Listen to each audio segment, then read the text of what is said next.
semble, Patrice, que c'est le jour des photos.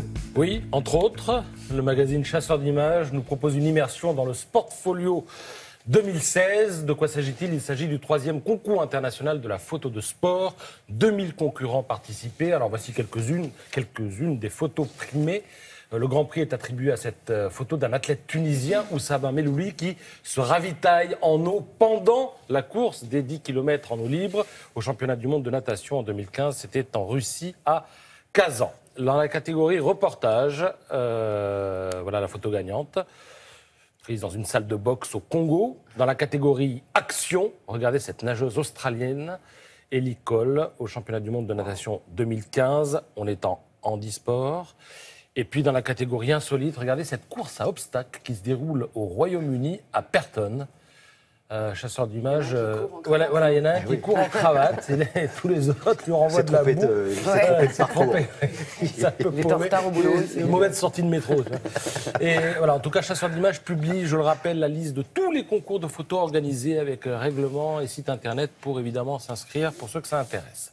Parlons maintenant street art, ça va nous faire plaisir.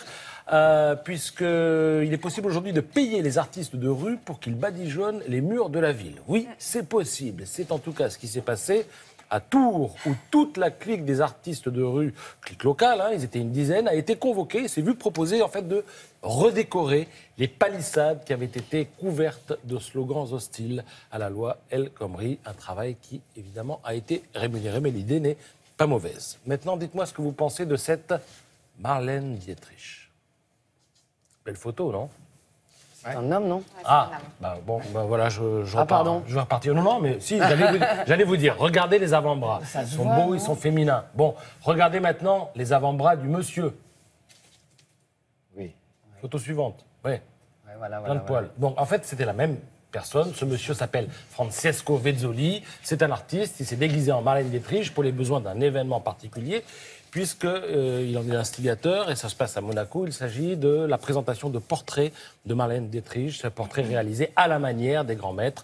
Ça se passe à la Villa Sauber, donc qui est le nouveau musée national de Monaco. Et tout cela est à lire dans le magazine Numéro, dont le numéro est inscrit dessus. Vous savez, ça change à chaque fois, 174, voilà.